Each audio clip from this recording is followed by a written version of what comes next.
Yeah, welcome to Choo. My name is Jacob, and in this video I'm going to show you guys how to make a delicious fruit wine from scratch with minimal ingredients, minimal equipment, with just pretty much any old random fruit you find lying around the house. It's going to be a lot of fun. I just bit the inside of my cheek. Oh man, I thought that would have been so cool. So if you're new to mead and fruit wine making, then this is a video for you. I'm going to be building off the back of my mead making video, where I go into a lot of detail about how to get started with mead. There's going to be a lot of core principles there that we're going to expand on. So if you haven't already, check that video out, then come back to this one because we're going to build off the back of that. That being said, you won't need to watch that video to understand how to make fruit wine. It's just I go into a lot more depth in that video about different types of yeasts and stuff that I'm not going to do in this video. I'm just going to show you exactly how to do it. So check that video out, come back here, or just keep watching. It's going to be a lot of fun, provided I don't bite the other cheek. Christ. How painful is biting your own cheek? What a joke. So, stay tuned. Oh, Christ.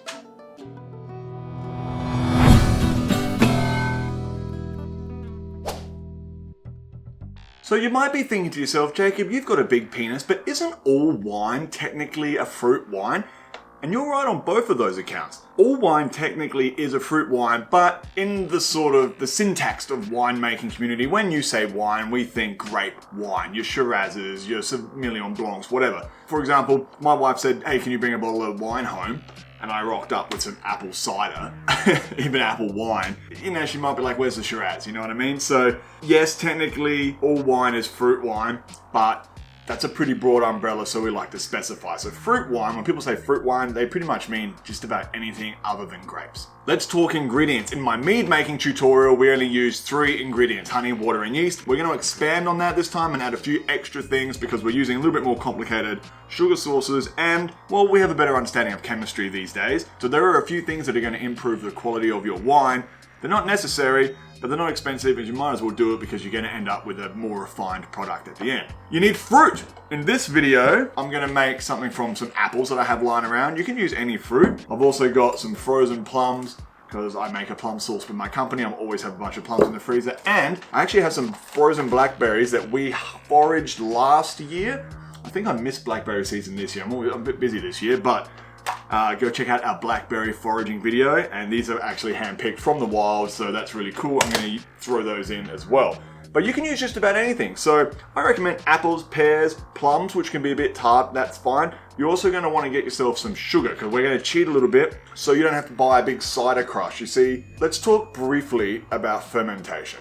You probably already know this, but if you don't, fermentation is the act of creating alcohol. Basically, you have yeast, which is a type of fungus, which eats sugar, certain types of sugars, most types of sugar, and will convert that sugar to alcohol. So depending on your sugar source, depends on what sort of alcohol you're making. This is what we talked about in the other video. So if the sugar comes from grapes, you get wine, red wine, white wine. If it comes from apples, you get apple wine or cider. If it comes from barley and whatnot, you get beer and so on. But in order to extract the sugars, you're going to need a lot. See, most fruit is only like 10% sugar, right? Depending on what it is, of course. So there's often not enough.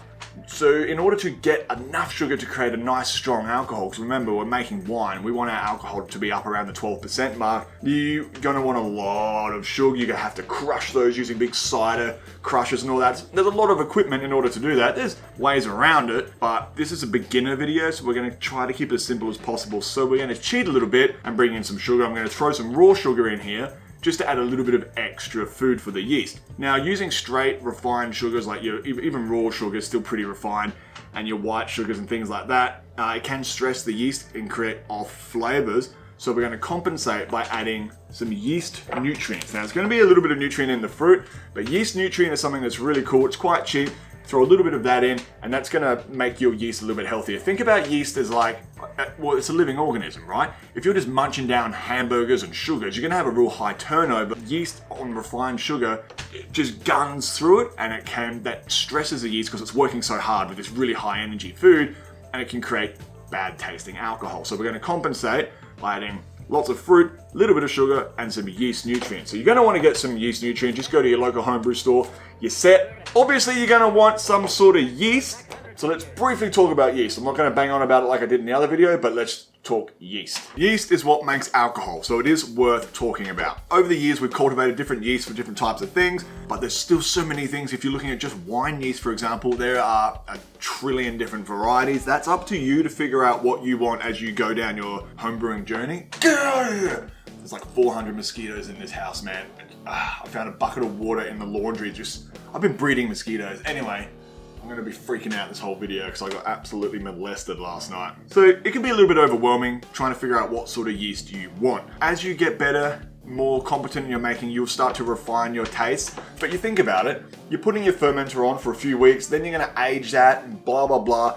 By the time you actually get around to tasting your product, a more refined product like this one, for example, it could be 8 months to a year later. And then you go, oh, should have used this other yeast, unless you have 10 on the go. So it's not always that easy. So a lot of people ask other people for recommendations, and then you go online to a forum like Facebook or whatever, put it in there, you're gonna get a million different results. This yeast sucks, no, this one's good, no, that one's shit, you're shit, I hate you, I'm gonna find you and kill you. It happens all the time. So I recommend just going to your homebrew store, think about what you're gonna put in there. So we're kind of doing like a darker wine because we've got the grapes, we've got the berries, the plums, and the apples. Apples are typically a bit lighter. The plums are really heavy, so we're going to end up with a darker wine, something like this.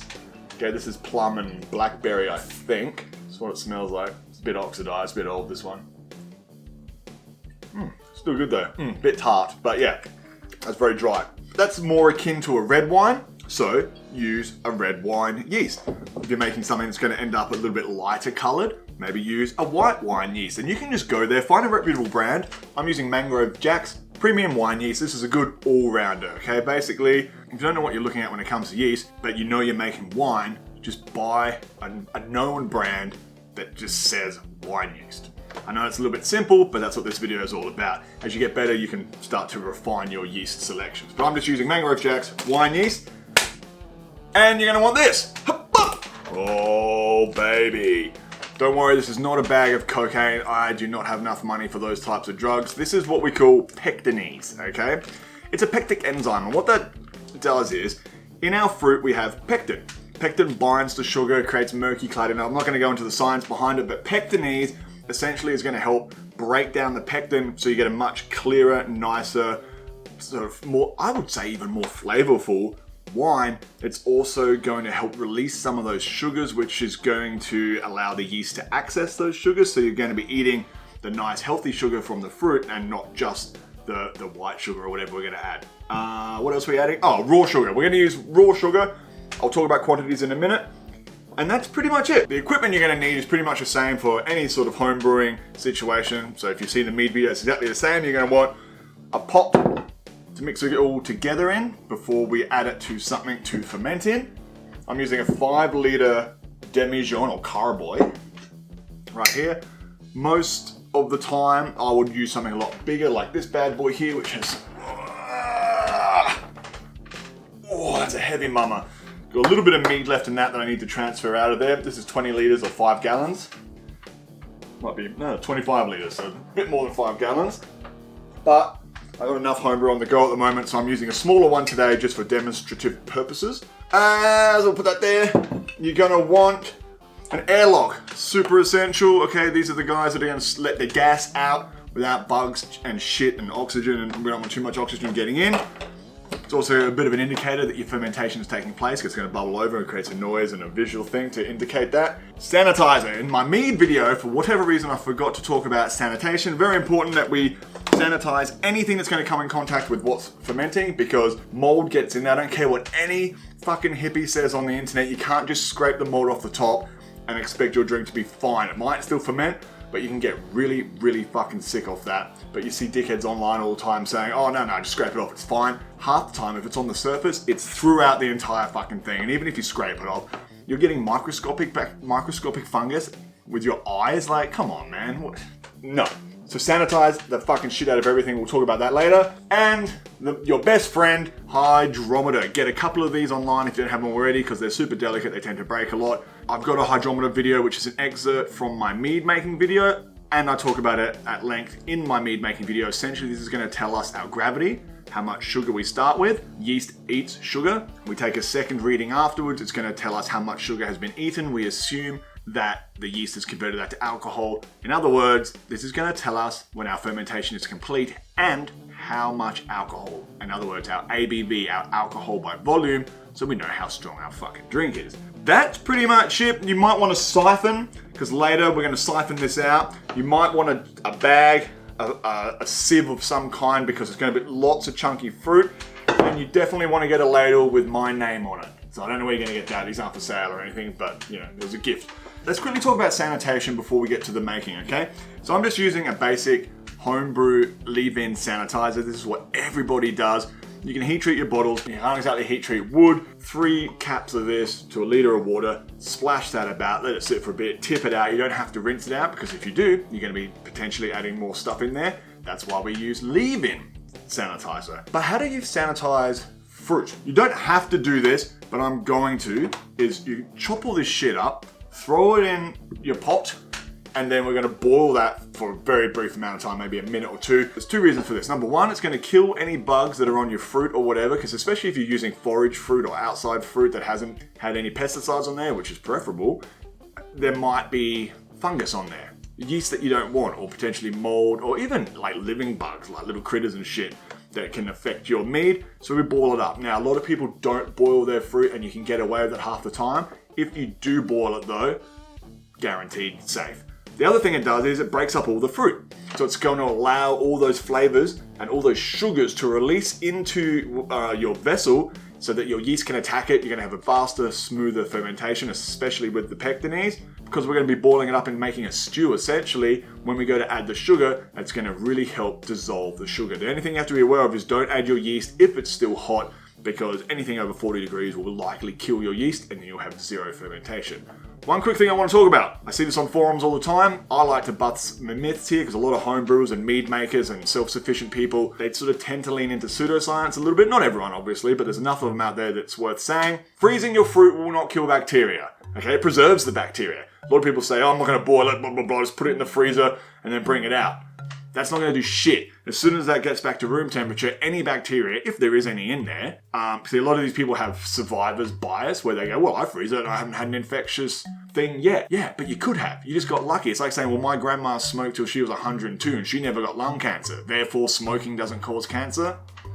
Doesn't work that way. Trust me, freezing will not stop it. You can do the experiment yourself. Get something moldy, put it in a freezer, leave some fruit out, let it go moldy, put it in the freezer for, I don't know, 6 months if you want. Bring it back out, the mold's going to kick off again once that defrosts. So please don't think that freezing does anything other than it can break down the cell structures.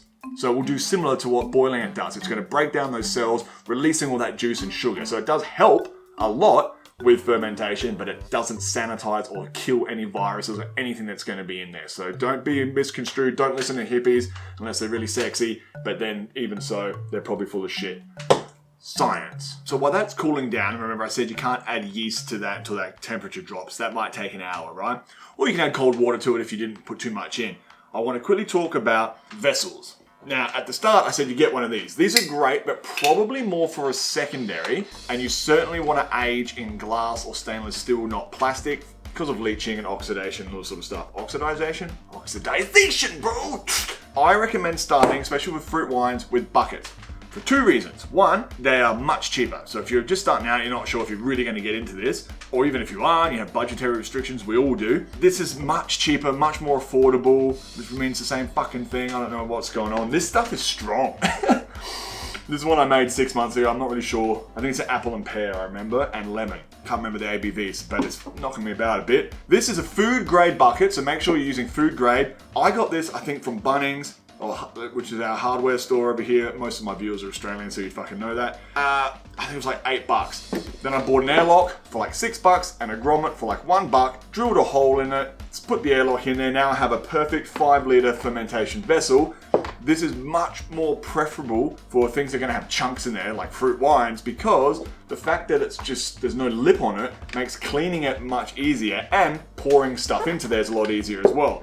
Imagine trying to stuff all those apples and berries and all that kind of stuff into this bad boy. You're going to have a bad time, especially because you need to allow for headspace, because fruit will swell and end up spewing out the top. It happens all the time. You see it on Facebook forums all the time. And what actually ends up happening is you get a rim which tends to dry and stick, and these are really hard to clean. You can buy little beads and stuff to throw in there, but again, this is costing you more money. Whereas with this, I just pop that lid off, I can just get a scour or something hard and scrub all the gunk or anything that's stuck there off the side, and then I'll age in something like this. Ow, ow, ow, ow! Oh, that's a spicy meatball. Look how hot that is. Definitely don't want to add yeast to this. I'm just bringing it over here. I don't know why I did that. Let's talk now sugar to volume ratio.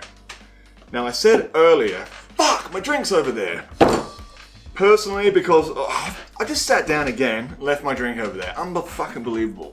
Personally, I like to do a 25% ratio. So I want 25% sugar or something sugary, and then 75% non-fermentables, like water, essentially, or juice. That's what you want. Now you're thinking, well, hang on a minute, there's lots of sugar in fruit. Like I said, it could be up to 10%.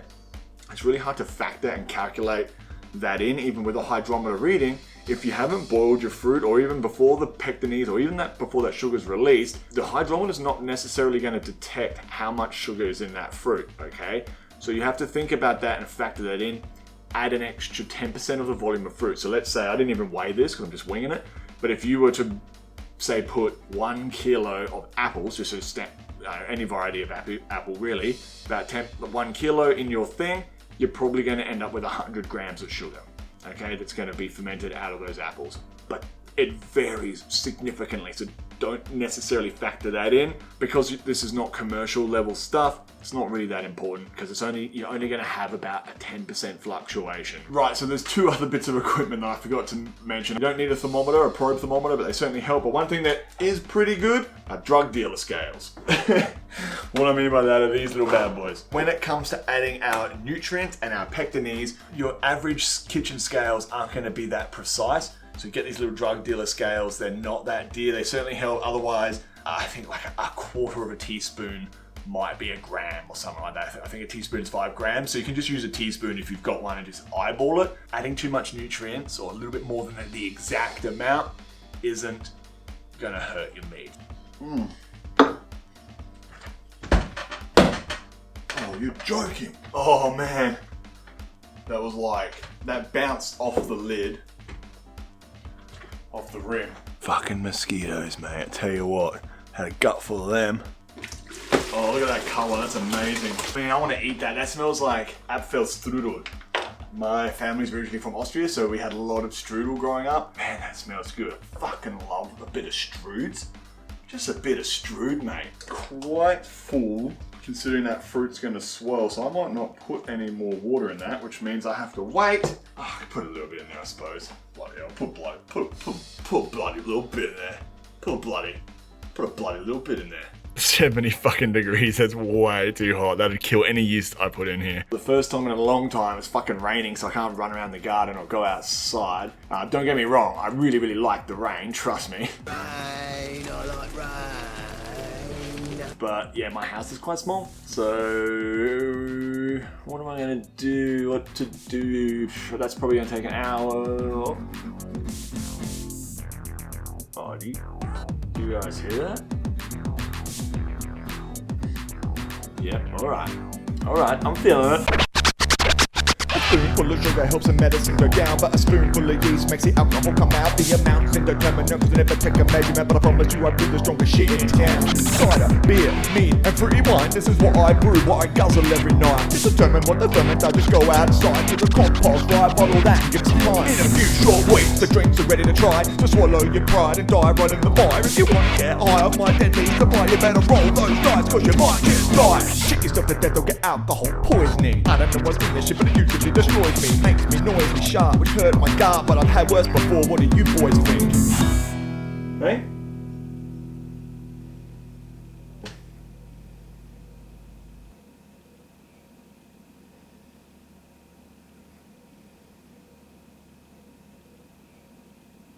Daddy? Any thoughts or...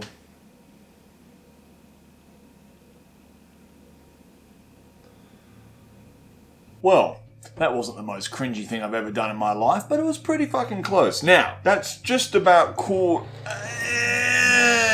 No, enough, so we're going to add our yeast. But first we need to take a gravity reading, so a hydrometer reading. It is crucial that you take one at the start and the end. You cannot just take a final reading. Check out our hydrometer video, which is an excerpt from our mead making video, linked in the description below for how to use and understand this device. Then simply add your yeast nutrient and pectinase to the wash once cool. Oh yeah, don't forget to put some kind of liquid in your thing. Some people use sanitizer, other people use vodka, because sometimes when you apply pressure, it can draw back into it, so you don't want stagnant or yucky water. And that's it. You're going to leave that for about 5 weeks. One thing you're going to want to do if you have big chunks is in about 5 days and then maybe a week after that, you're going to want to push all this shit under the water because you don't want too much oxidization. It's not 100% necessary, but it just guarantees that they're not going to get moldy and yucky, the bits that are sticking above the surface. You want that yeast and all that crap to get all the way around. It's like I said, it's not 100% necessary because you're going to have a layer of CO2, which the yeast also produces. It's going to put a little blanket across that, but when your fruit is sticking out, it can increase the chance of mold and other yucky. So just every now and then, every week or so, for the first maybe 2 weeks, just pop them under the surface. Then we're going to rack. Racking is simply siphoning out the good stuff, leaving the dregs behind. Then you're going to want to stabilize. Check out my stabilization video for everything you need to know. Then you can bottle and age. Now that that's all sealed up, you are going to have to keep that somewhere where it's not going to get too hot, it's not going to get too cold. Remember, look at the back of the yeast packet and it'll say its temperature range. You typically want to keep something constant. You don't want it to be going up and down, but having a flexible yeast certainly helps because we don't all have heating stuff. You can buy heat mats and all kinds of shit. I've got a bunch of them that when I'm doing this on a larger scale, I absolutely temperature regulate. You know, if you just keep that inside your house, warm-ish, not too cold, not too hot. Goldilocks the absolute fuck out of it. 5 weeks time, you'll be ready to rock and roll. And that's how you make a fruit wine. Feel free to alter this recipe. Go absolutely crazy. You can add spices, you can add tea, but I typically recommend adding that at the end because let's say you want something a bit cinnamony. You throw a cinnamon stick in there and it sits there for 5 weeks. All you're going to fucking taste is cinnamon and it's going to be very, very bitter. But that is a simple fruit wine recipe. So if you have any questions or comments, leave them in the comment section below. Keep it civil, keep it friendly, keep it fun, and I'll answer as many as I can. I hope you enjoyed this video. This is one of the better ways to become more self-sufficient in, well, alcohol making if you like to have a few drinks. This is fantastic. Plus, it's a lot of fun. There's a lot of history behind it, a lot of chemistry. I find it very enjoyable, quite therapeutic, and knowing that I don't have to give money to some massive fucking corporation just to have a drink. Fantastic. I've been Jacob and you've been watching Choo. Make sure you do all the like, subscribe, all that stuff. If you enjoy this kind of content, please let me know. If you have any questions, like I said, leave it below and I'll see you in the next one.